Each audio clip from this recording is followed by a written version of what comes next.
Good evening, I'm Dagan McDowell. And I'm Brian Brenberg. Welcome to The Bottom Line. The marathon is on in the Senate, and we are now into hour 8. And the Democrats, alongside some obstructionist Republicans, are not gassed yet. Absurd amendments, grandstanding, you name it, lawmakers currently duking it out in their vote-a-rama. Trying to pass, as is, the $70 billion ICE and Border Patrol funding bill for the next 3 years. The House wants this bill in their hands by tomorrow, if Senate leadership can finesse it.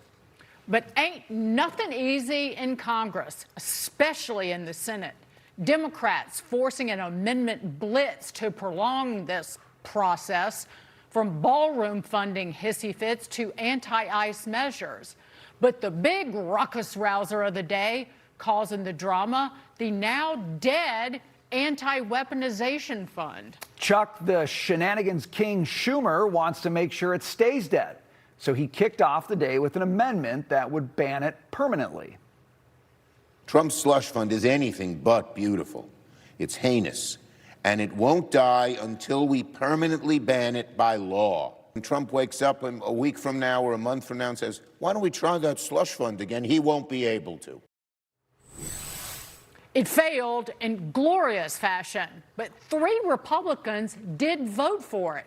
You're looking at them, and they're all up for re-election this year. Now, here's where things got feisty. Tom Tillis introducing his own amendment to ban the anti-weaponization fund and instead divert that money to fighting fraud. This bill is unpopular. This administration has said they're not moving forward with it. This is an opportunity for us to put it to bed and to also fund the fraud division. That also failed gloriously. But a dozen Republicans voted for it in a huge rebuke to President Trump. And not for nothing, that's a dozen Republicans prioritizing political games over finally funding immigration enforcement. All right, so we're going to talk to one of those senators in just a second about what's going on in the Senate. Not one of the 12, but one of them in the Senate who's part of this vote-a-rama. I don't get why Republicans want to make a Republican president's job harder on passing border security, ICE. I mean, why would they want to do that? What's the political rationale for that, Dagan? Well, why did 6 GOP senators vote to block President Trump's White House ballroom? That was, you want to know, Collins, Husted, Moran, Murkowski, Sullivan, and Tom Tillis. Okay. But it still failed, so good on ya for putting your necks on the line. We got to get this Senate in line. Let's bring in Indiana Senator Jim Banks to discuss. Senator, it's good to have you with us on the show tonight. I know you're not one of the folks who voted about what we were just talking about, okay?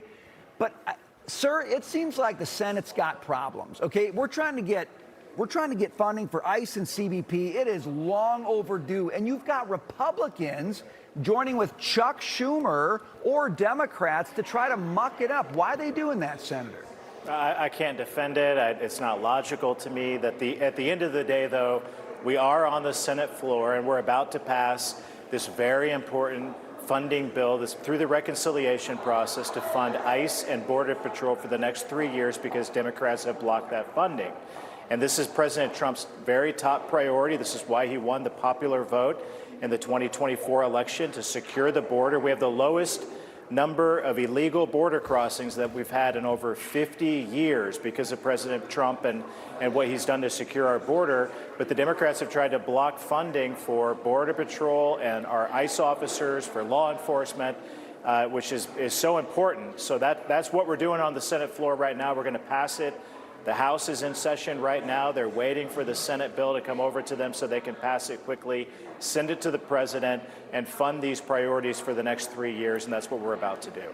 Because it's a gut punch looking at Collins, Sullivan, and Husted voting with alongside Chuck Schumer, because to ban President Trump's anti-weaponization fund, something that who will be the full attorney general said was just done, donezo, over, out. would not exist, that they would demand that this be codified somehow. So you're saying, Senator, the Republicans cannot lose 4 votes. You can't have 4 of them join Democrats. So this will pass, this funding for essentially our homeland security. I'm very confident of that. There will be several amendment votes over the next several hours, and some of those amendment votes might be offered by Democrats, and a few Republicans will vote for them. But at the end of the day, we will get the job done. We'll pass the funding bill and send it to the House. The president will sign it, and that will accomplish the most important priority of this second Trump term, to fund our federal law enforcement, ICE, for continued deportations, and to fund our Border Patrol. That's our top priority. I can't defend what some Republicans do or here or there, but we stand in solidarity with President Trump. Our voters expect that, and we're about to accomplish this piece. President Trump has been so transparent on the weaponization fund, the ballroom funding. He's pulled back. He's done his job to negotiate and provide the type of flexibility to get this done. And hopefully we can come back to some of those other priorities later. But our most important mission tonight is to pass this funding bill, and we're about to do that. And the reason we have to pass it is because Democrats blocked funding for Border Patrol and for ICE. The American people are demanding that we fund it and make these a continued priority for a long time, and that's what we're going to do. Senator, let me give you a little bit of a headache. We've been talking to some of your colleagues in the House, and one of the things they've said is, why don't you do Save America Act with this thing? Why is this so small potatoes? America didn't vote for like the bare minimum. They wanted to get our elections secure. I don't know. So they're grouching about that in the House. I'm kind of with them on that, Senator. I know that complicates your life, but is that a big miss in the Senate? Well, it is a big miss. I mean, the Save America Act is enormously popular among Republicans, independents, and Democrats. Illegals should never be allowed to vote in our elections, and the Save America Act would ban that forever. And we want to pass it now, not wait until later in the year when we get closer to the midterm elections. So is this the right place to place the Save America Act? I'm all for it. I mean, if an amendment is offered on the floor, and I think that there might be, Senator Lindsey Graham is working his way through figuring out the Senate rules and how we can accomplish much, if not all, of the Save America Act in this reconciliation bill. If there's an opportunity to do that, we should take that opportunity. The Save America Act is fundamental. It protects our country, the survivability of this country for a long time to come. So I'll take that deal. I know that the House will pass it as well, send it to the president, and make history in the process.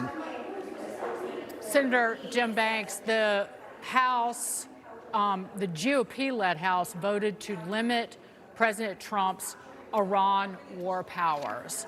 And I can tick off the 4 Republicans who voted for the measure: Massey, Fitzpatrick, Barrett, and Warren Davidson of Ohio.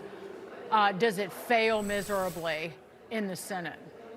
Well, I think so. I mean, at the end of the day, these Republicans joined Democrats in tying the president's hands at the time when he's trying to do something that's so important in negotiating a deal with Iran to stop them from having a nuclear weapon. Yet not only are they voting against President Trump because they hate him, these few Republicans and these Democrats, but they're voting against our troops. I mean, I served in uniform. I served in Afghanistan. It's shameful that anybody would vote to tie the president's hands at a time of these negotiations to protect America. It's in our best interest to make sure that Iran never has a nuclear weapon. It's in the best interest of the rest of the world, and that's what President Trump is trying to accomplish. He's so close to striking a deal with Iran, and that you have these radical Democrats and a few anti-Trump Republicans that would try to tie his hand. It's really dangerous and shameful. Senator Jim Banks, great to see you tonight. Thanks for joining us. Thank you. Thank you, Senator.